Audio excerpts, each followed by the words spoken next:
So it is a real absolute delight to invite James Iandoli, engaging the phenomenon, onto Paranormal Blip. Hello, James. Hey, how are you? I'm glad to be here. I'm really good. Thank you so much for doing this, James. I really appreciate it, and I'm really looking forward to an interesting conversation with you. And you are, I haven't said this actually in the conversation we just had before I start recording, but you are such a good interviewer, man. So I'm slightly like, oh my God, I'm interviewing the Don, So anyway, let's see how this goes. So first of all, James, I'm gonna ask you about CE-5, okay? So just for my audience who may not be aware of what CE-5 is it okay if you give a bit of a kind of summary of what CE-5 is, please? Yeah, for sure. So CE-5, it stands for Close Encounters of the Fifth Kind, and what makes it a unique category within the close encounter scale that was initially created by Dr. J. Allen Hynek. Uh, Close Encounters of the First Kind, Second Kind, Third Kind, Fourth Kind, and again here the Fifth Kind. Um, Close Encounters of the Fifth Kind, was added to the UFO lexicon in the early 1990s by Dr. Stephen Greer, and it's a form of close encounter that is participatory. So it's um some people call it human initiated contact. One of my good friends, the Hermetic Penetrator, would kind of argue if we actually initiate it or we're kind of led to initiate it. So like kind of a meta control system thing. But and in either case, it's a form of close encounter where you participate. So one sense of that would be that you go through what people call the CE-5 protocols, and which is basically a consciousness based attempt to have an interaction with UFO intelligence. And a lot of people use meditation for that, and remote viewing and those kind of ideas and practices, and you know initiate a contact with UFO intelligence and hopefully have an encounter in the field in real time. But I think it's important for people to understand, even though Dr. Stephen Greer coined this term in the 1990s, the idea of that um, kind of practice or type of close encounter is actually not unique to Dr. Stephen Greer. Although in the 90s, he did a great job, I think, of kind of formalizing it as a close encounter category and trying to make a structure to it, and educate people on the aspect of it and how to do it, and so on. But actually, for you know as far back as you go into history, there's different forms of ideas where humans are interacting with non-human intelligences, right? Whether we call them UFO intelligence or what have you. Yeah. So, as an example, there was a group in South America, in Lima, Peru, in 1974 called Mission Rama, Yeah. and they were essentially doing the same exact thing. They were going out in the field, doing kind of meditation and concentration practices. They also included things like fasting and affecting their diet, um, and they would initiate encounters with so-called UFOs, and they had very, very great success, some of which was recorded by local media. Very good footage of actual real deal UFOs, and that was happening 20 years before Stephen Greer came on the scene publicly. So, and if you go back in time, there's all different accounts of shamanism Mm. and mystery schools, uh, talking about this consciousness interaction with the UFO phenomenon. And as an example of that, Dr. J. Allen Hynek had to come up with the term high strangeness which involves this kind of consciousness link with the UFO phenomenon, especially during encounters where people were reporting downloads, telepathy, synchronicity, or where they would think something and the object that they were observing would interact based on that thought. And, Dr. J. Allen Hynek actually, in the last book that he co-authored, Night Siege, the Hudson Valley UFO Wave, there's plenty of encounters that it's not called CE-5 in the book. They don't call it such, but it describes encounters where people were having a sighting and they would think, wow, I wish it would come closer. And sure enough, the object starts moving closer to them. And then they think, oh my God, wow, they start to get a little nervous and the object stops. So there's that consciousness interaction component, which is unique to the CE-5 category. Yeah. And so when you talk about the protocols and kind of, some people use meditation, right? Is there also like an intention built into that, or is there a kind of like an aware, conscious question or statements that people give out in order to, kind of activate something, or yeah. So the first thing about that is, and I understand why this is done, but people often conflate CE-5 in a general context with the CE-5 protocols. And I just want to clarify that here, because the CE-5 protocols that were designed by Dr. Stephen Greer don't make up for all of CE-5. Like I mentioned before, Mission Rama had their own protocols, and anybody who seriously practiced CE-5 is going to end up having their own protocol. Yeah. So, there is most definitely an intentionality for trying to invite a contact experience. And that's kind of the main part of it, that intention. And, if you're serious about it and it's more than kind of a game for you, or not that curiosity is wrong, but if there's more than a mere curiosity and it's a meaningful event to you, it's more likely that it's going to occur for probably a number of reasons. You're probably more likely to put more into it, take it seriously, be persistent, because for each individual, their process is going to be a little different, especially as they practice and kind of develop their own contact modality, as we call it in a larger context. So the intention part is absolutely important in my experience. And the protocols beyond that, although there are the CE-5 protocols, which Dr. Stephen Greer designed, which I greatly appreciate, because it's almost like a foolproof method, right?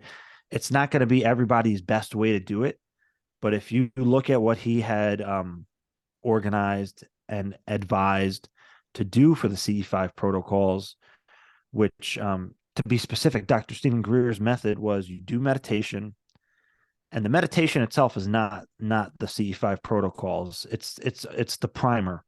So after you're in a kind of tranquil state, which in Buddhist terminology we would call shamatha,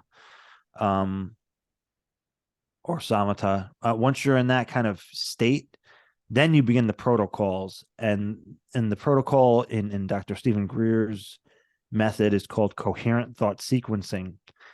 And that's kind of his claim to fame with the thing. Or he also calls remote viewing too, like an addition to remote viewing, because in Dr. Stephen Greer's method of CE-5, the coherent thought sequencing is actually a form of remote viewing. So you do a remote viewing exercise to remote view any kind of non-human intelligence or UFO intelligence that's possibly local or even out in deep space or another dimension or what have you. And from that point, you remote view a vector back to yourself. So you're going through a visually guided process. Whether you can remote view or not, you're still using a visualization that has intention behind it. And if you can add feeling to it, it makes it more powerful. And you're basically trying to guide UFO intelligence to your physical location. Yeah, that's absolutely fascinating. Huh? And is it? I suppose the norm is that this happens in groups of people, and that there's probably a strength in numbers, just like generally speaking. Would that be right, or not Wow, necessarily? that's a great question. So and I, from my own experience, I'm going to categorize it like this. There's people that excel in CE5 solo, so what I call solo CE5. Yeah, And I happen to be one of those individuals for a number of reasons. I've noticed that if you tend to be an introverted individual, you're going to excel in solo CE5. So it, actually, believe it or not, most of the time people do CE5 in groups, which is a great idea for a number of reasons. Um, I think both are important components of CE5 because the better you can train yourself solo and get your own system out, you know what you did, you know what's working and what's not at that point. You can kind of fine tune your CE5 practice in that way, rather than it being in a group and you don't know what the causation of the or how the yeah, phenomenon reacted, and if it was based on something else somebody else did yeah, or what have you. And I would actually say, group CE5 is actually an advanced practice. It's because each person you add, you're adding another variable to the equation. yeah, So I don't want to say it can complicate the process, but it is actually, it can be more tedious. And that way you have to be aware of more things, and there's different things you have to fine tune and lock in with a group. And it's better if the people are on the same page. You don't want to have too many people. You don't want to have too little people at that point, I guess, if you're trying to do it in a group scenario. So, um, but it is really great to do in groups because you have other witnesses, and when you can do it right with a group, it's going to be extremely powerful because there is that coherence factor that um makes the consciousness effect exponential, right? So I think that both solo CE5 and group CE5 are both important. And again, we're using the term CE5. There's another term that people have been using. It's called HICE, human initiated contact events. And that was a term that was coined by Dr. Joseph Birx to in his approach to try to more accurately describe what is going on. mm, And because the CE5, Dr. Joseph Birx will tell you the CE5 category of close encounter is kind of trying to fit it into a scientific model or scale of close encounters, when CE5 itself is not scientific per se. And I mean, he gives a whole great argument on that. And I appreciate both. I mean, back in 2009, I started the first CE5 social networking groups called the CE5 Initiative, which the CE5 Initiative was founded by Dr. Stephen Greer, but I created the first social media groups and started connecting people around the country and the world. And that's been a whole process. So I appreciate the CE5 initiative as it is, but there are other terms, people are using nowadays to describe the same thing, which is, of course, CE5, HICE, which is human initiated contact events, and even contact modalities. And I like to often use the term contact work. People say, "Oh, it's not work," and I get what they're saying, but I like and that just resonated with me, and that is something I got from Dr. Joseph Birx as well. mm-hmm. At the moment, I'm reading this book by this British remote viewer that you're probably aware of called Daz Smith. And Daz Mhm. Smith wrote this book called Surfing the Psychic Internet. And it's absolutely brilliant. And in it, it's essentially his kind of experiences working with a small group um, of mediums in his hometown of Bath in Britain, and quite a lot of the kind of forming. There's lots of attention paid to the forming of the group and the energy and the relationships between the people in the group. Yeah, and that uh, closeness and the kind of intimacy of what it is that they are doing um, kind of bears fruit or not.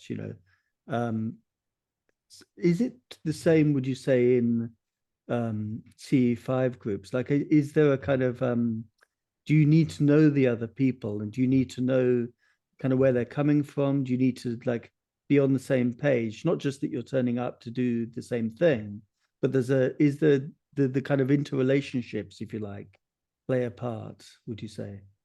Absolutely. I mean, that's a very strong factor in the success of the group. And that gets to the coherence factor. And also there's going to be things that happen amongst the group that's important to the development. And so openness, comfort, transparency are important because, and this is described in the CE-5 literature, you know, different people might be getting different bits of information, and all of a sudden when they share that information, it paints this bigger picture. Yeah. And whether that's a consciousness, you know, unconscious collective thing, or the phenomenon is actually planting different pieces and seeing how we cooperate together, and trying to guide us through the process is a question. I'm not sure which of those it is, or maybe even both. But somebody will in the group might have inclination to say we have to go here. They might have an urge or be compelled to go to a certain location or include a certain practice or whatever it is.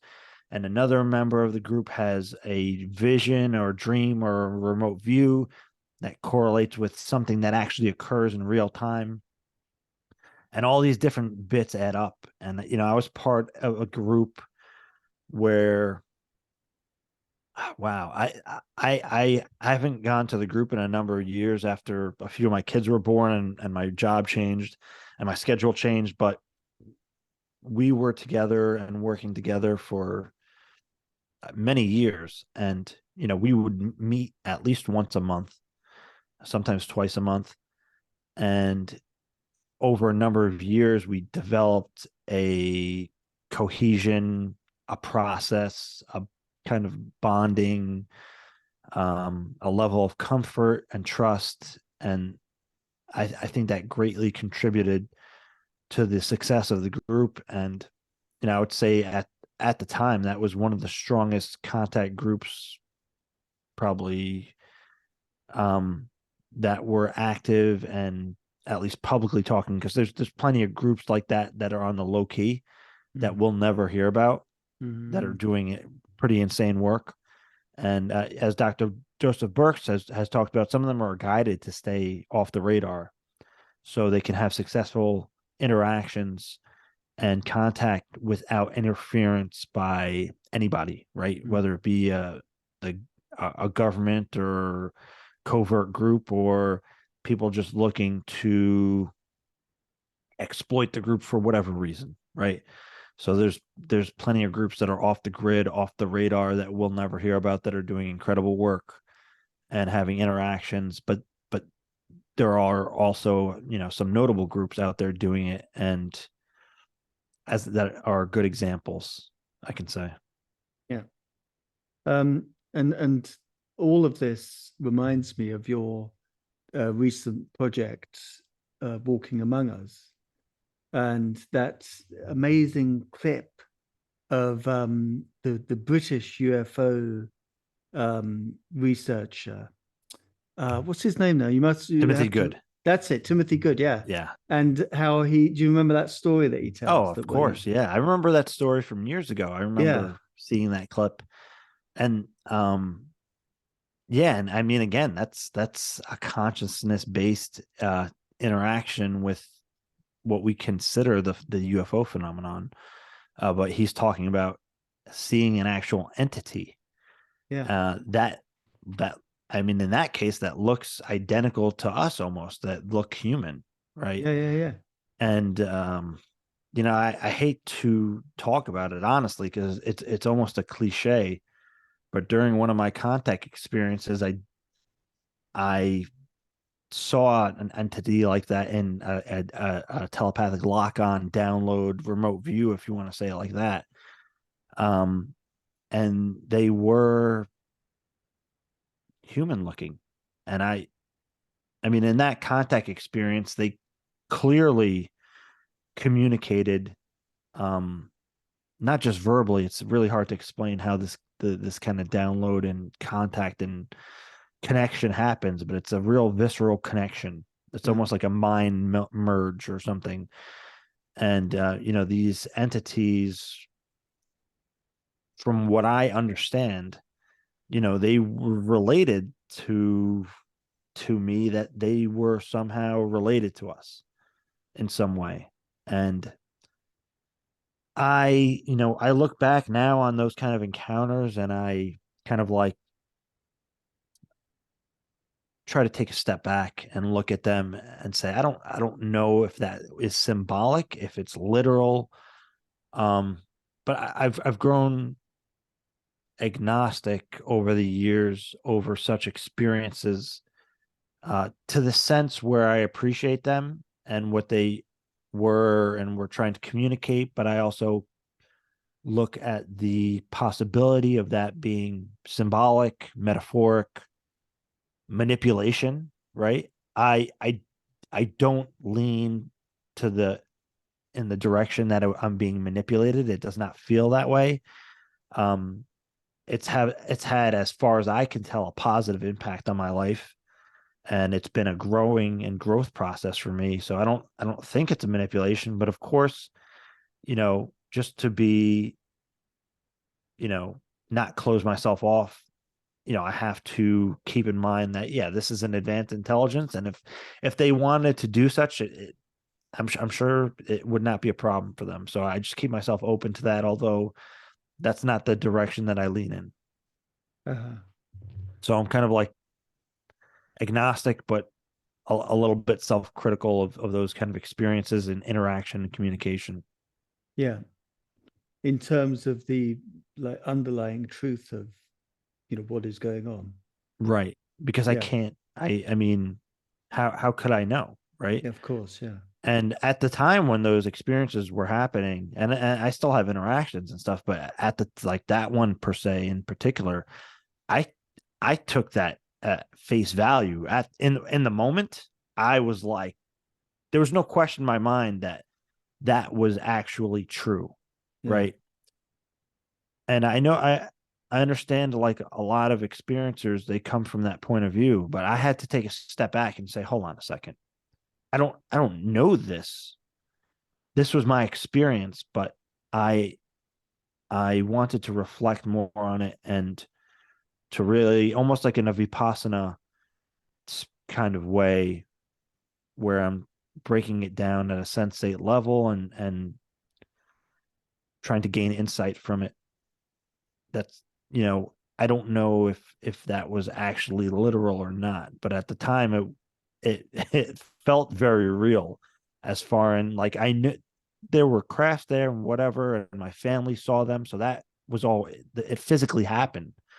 But whether the communication was accurate and my interpretation of it is a different story. Mm. Because it could also be that the phenomenon is trying to communicate something and I just interpreted it really bad.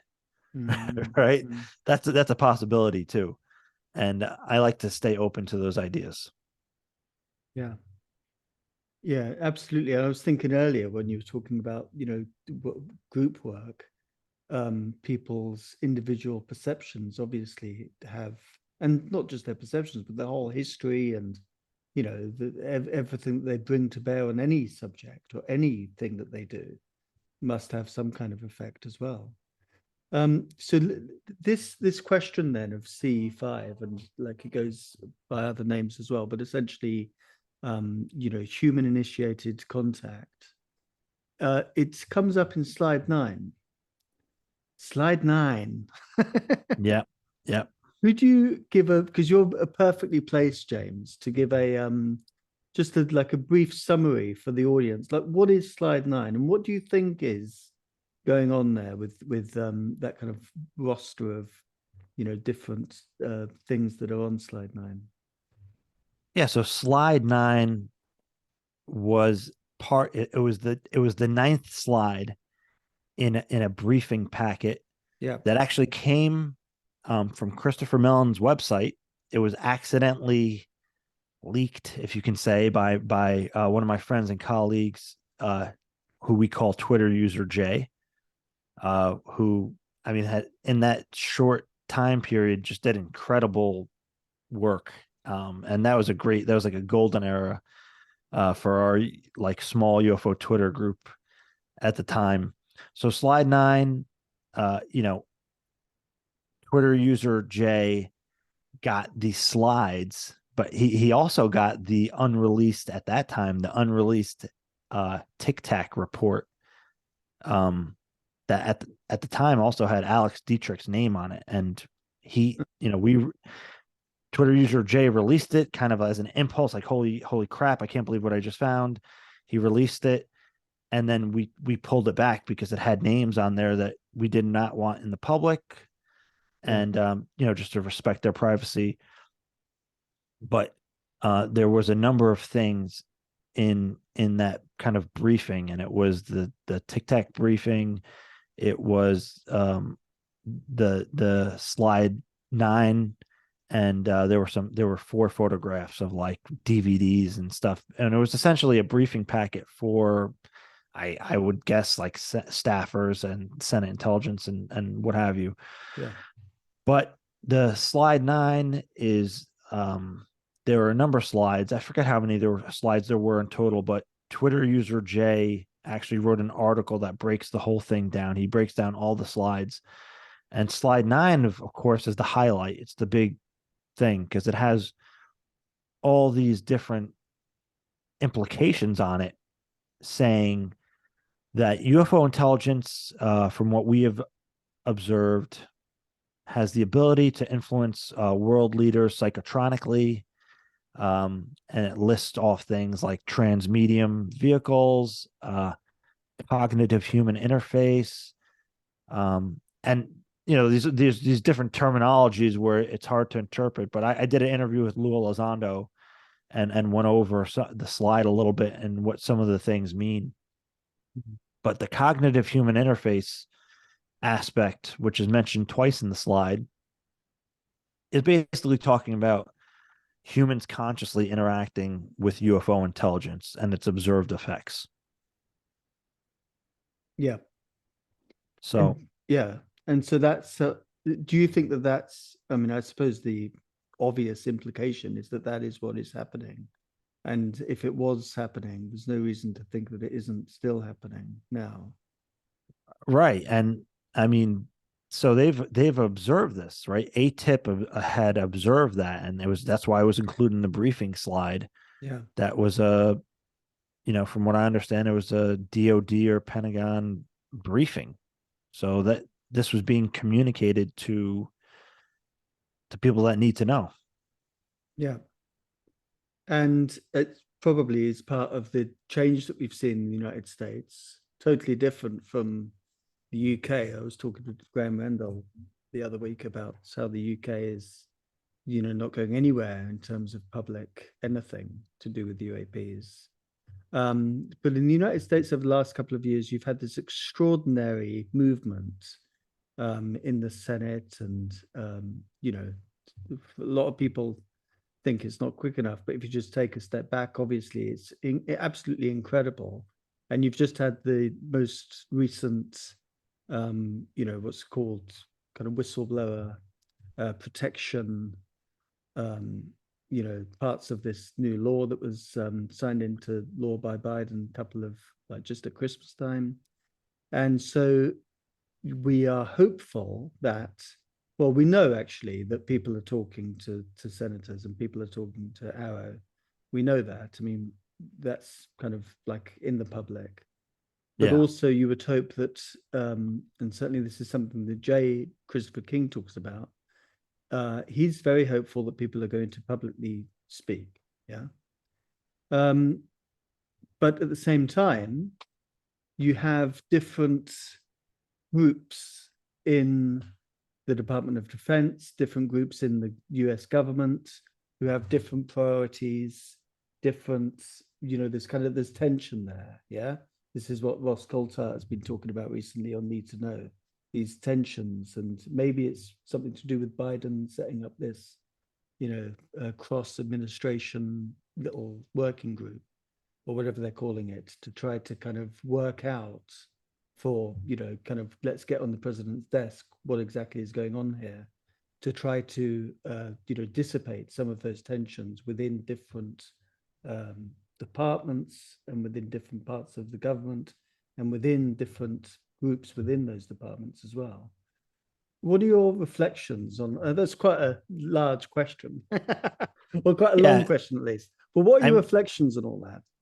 so that's just human nature, right? That's what we do. Yeah, We protect what we we know. have different ideas, and we align with people who most closely reflect those same values and ideas. And even within people that are working towards disclosure, they all have their own agendas, right? They have their own beliefs, they have their own threshold of what they think should be released and what should be kept as national security. Mm. So it's complex, and this goes back as far as the subject goes. A good example would be to look at Loose Threads, which was written by Daniel Elizondo, Omega Point, and Yeah. the Hermetic Penetrator. And you see a lot of these same people that have been working towards disclosure. And if you read all the quotes that come from people that were in the advanced theoretical physics working group, John Alexander, Hal Puthoff, Dr. Kit Green, Colm Kelleher, Dr. Eric Davis, Jacques Vallée, um, you know, they you can go back for decades and read different things that they have said, and they all have conflicting ideas, right? And they change their ideas. They're human. They don't have all the answers, but they're really high level people with good connections in the Department of Defense and otherwise that have been trying to figure this thing out. And even amongst them, they don't agree on everything, but they align to the extent to where they can try to make progress or try to find answers to try to penetrate some of these programs on their own. And you take a step further, and there's different groups that are almost working against each other in a way, where some people are trying to get more transparency and other people are trying to shoot that down. And we're seeing this play out in the public with the article by that New York Times journalist, which was trash, Julian Barnes. That, I mean, it was an attempt to be, before the report even came out, to dismiss it, so people, before they even read it, had the seed planted that it was a nothing burger, and it was just drones and everything. And it, again, it was an attempt to sabotage. And there's no question that whatever his source was for that is part of a group that's trying to shut the conversation down. And some of these people that are trying to shut the conversation on UAPs down, they might not be in the know themselves, right? And they're just following orders, and they think they're doing what's best for national security of the United States of America. So it's not all nefarious. But I would argue that there's definitely people who are in the know who are trying to shut the conversation down. And again, I'm sure they're doing it for reasons they believe is best. right? They're not just like, oh, we don't want everybody to know this because we want to hold it on to ourselves. I mean, there might be a few people like that, but I'm sure that they're doing what they're doing because they think it's in the best interest of whatever it may be. Yeah, absolutely. I mean, you can easily see kind of national security perspective on this, and how that would trump everything, for Yeah. So some people. just for clarity, there's a lot of layers to that conversation, and it's a nuanced conversation, and there's different moving parts. So it's not just a straight cut kind of people that are working for transparency are good. People that are trying to withhold it Yeah, are bad. absolutely. The Yeah, world is not that simple, and it never works like that. So, yeah, just to be clear. yeah, absolutely. I totally agree. Um, Having said that, though, personally, how do you feel in terms of like where we're going to be, say, like in a year's time? What do you think this year is going to be like in terms of transparency? I think it's going to be a pivotal year. I think Pivotal. it, yeah, I think it's going to be a pivotal year. Uh, there's different people that are saying different things behind the scenes. They're seeming very confident, but this is very much an organic process, and we don't know what's going to happen because anything can happen today, anything can happen tomorrow. Yeah. But that people that have been working on this are optimistic, but they're also very mission oriented. So they have to have that attitude no matter what to succeed. So they're going to have that attitude to make sure that the results are the most effective that they can be. So I can't say what's going to happen. I don't know what's going to happen, but there are a lot of people that are doing things to really push transparency forward. And what is actually going to occur, I'm optimistic. Okay, fantastic. Um, just to say, how are you doing for time? Because it's 7 p.m. Sorry, I totally slipped my very basic maths there. Like take away 5. How are you doing I for have some time, time. James? You've got I some have time. time. Okay, Yeah. brilliant. So so one thing that's interesting in all of this is uh your own um you know pers- your own perspective, yeah, James. What is your perspective, and from the point of view of somebody that practices meditation, you practice yoga, I believe. You have kind of like, obviously you do the CE-5. You have a kind of way of initiating experiences, it seems. But also you're an outstanding researcher, and you know a lot of people that are highly involved in this. So it's not only a kind of experiential thing, it's also a kind of intellectual, if you like, pursuit of yours, yes? So taking all of that on board, what do you think of the idea of Rupert Sheldrake's, which is there's a consciousness, um, like the universe is conscious, the sun is conscious, he said recently. And I think he published a paper about that recently. Um, let's talk about that for a moment, James. What do you think about that?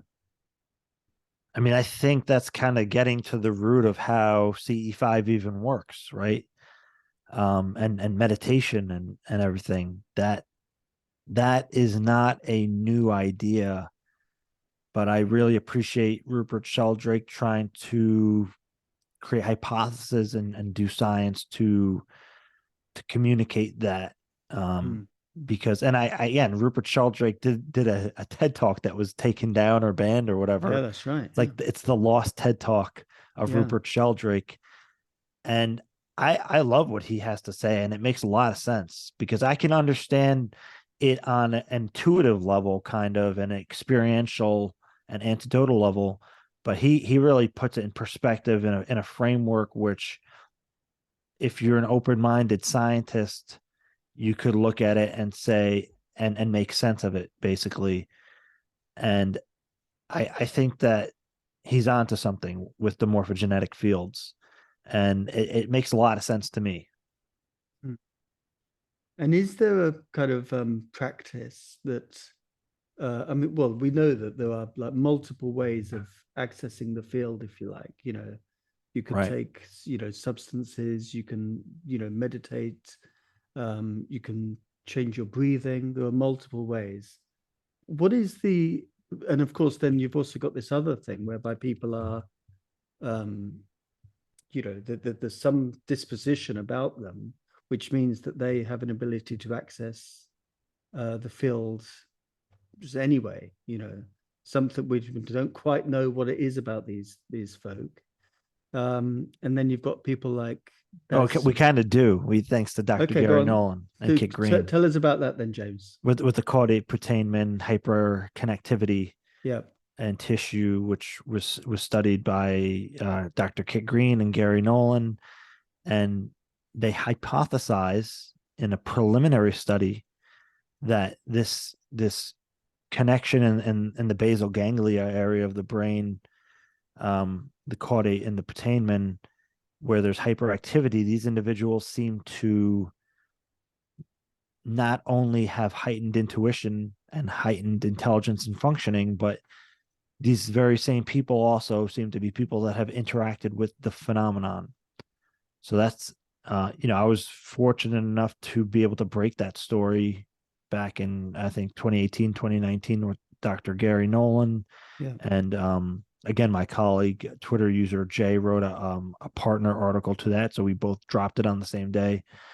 And it's fascinating. And now, I believe that the study was taken on by Harvard to basically peer review, but they're trying to do it from a very clinical angle. So it's laying down the foundational work for that to be built upon and peer reviewed. And I can't speak for Garry Nolan because he's very articulate and has the proper framework to communicate it. And I don't want to represent it in a way which he would not appreciate. But for the most part, the people with the heightened connectivity in the caudate putamen are people who seem to be very good remote viewers, highly intuitive, highly intelligent, and have had interactions with the phenomenon. So that could that contribute to that disposition to having these kind of interactions? Possibly. Yeah. But I don't believe that's the only deciding factor either. Okay. And do you think that the aperture could be opened, if you like, you know, ways of accessing Yes. field to, yeah. And Dr. Kit Green actually proposed to John Burroughs, who John Burroughs was involved in the Rendlesham Forest incident. Yeah. And he had these kind of experiences, and he was advised by Dr. Kit Green, like, hey, if you want to kind of increase the odds of this kind of thing occurring, do vipassana and kripalu yoga and combine them. And there's a paper that's been published on those kind of practices and how they affect the brain and stuff. So it's actually really interesting that's there's some kind of foundation for that. And again, that's a vipassana, the Buddhist meditation, and it's coupled with kripulu yoga. I don't know how to properly pronounce it because I've only read it. But it's a very interesting recommendation via Kit Green, and I'm sure that he gave those instructions for some reason. Yeah. And I'll link that paper that you talk about into the episode notes. And also, any folk that are out there that are interested in this in particular, you've got a YouTube channel where you speak to, people that practice meditation and teach meditation and yoga. What's the name of that channel? Is it So I that was a side project that I basically had to put down because because of life basically. yeah, But that channel and podcast was called Meta Perspective. right, that's it. Yes. Meta Um, perspective. Yeah. and I've been trying to find a way to more integrate that with engaging the phenomenon, because I don't want to kind of like put that on to people who are not interested in that. So I don't overly include that in engaging the phenomenon. But at the same time, I do want to inform people and for people who are interested to have a place to look into that and research it and find resources on that. So again, that's something where that kind of practice, in my opinion, if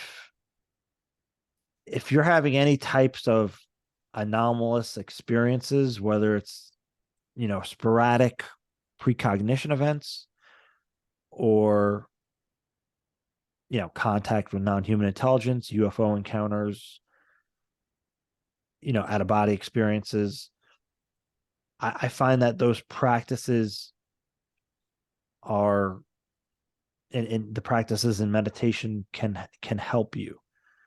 But if at the same time, if you haven't had those kind of experiences and you just want to jump into meditation, it could also trigger things that you weren't expecting as well. So Yeah. it's good to have a disclaimer saying, hey, be mindful of what you're going to be possibly jumping into, because if you start those practices out of the blue, it could instigate those kind of experiences that even if you thought you were ready to experience those things, once they happen, your life's changed.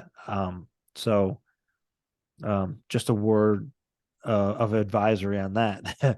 But again, if you're already having those kind of experiences, you could use those kind of practices to skillfully navigate and ground yourself Mm. potentially, but it takes work. Yeah. But one thing that I really appreciate about your inquiry into the anonymous series of events that you're doing with Jay is that you are bringing together, people, and you're kind of making connections between, um, the kind of basically the way us consumers and audiences and fellow people on the journey here are making between these different things. Um, so it's really excellent that you're putting on those conferences, and I know you've got another conference, coming up soon. And the last two conferences, you've got a YouTube um, channel that I've going to put in the episode notes, and essentially we've now have probably the vast majority of both of the conferences on Yeah. that channel. Yeah. And but also it is a live event, isn't it? And so of course you've got the audience there in New York, lucky people that can actually go to New York, which includes virtually most of the people that work in, at least publicly, have podcasts and stuff in the UK. They seem to be always over there, but not me, but everyone else. But also though you do have the live kind of the live stream, which I've been participating in, and it works, it works a dream, James. So yeah. But that thing, I mean, a couple of, I don't know, it was a while ago now, like a month ago or so, Jay Christopher King, he sent out a tweet saying, who do you think should be on the next one? And I wrote to him saying, get Rupert in, because Sheldrake, I think, is being, I mean, you obviously have just spoken about him, but I think he's being missed slightly by the kind of UFO world.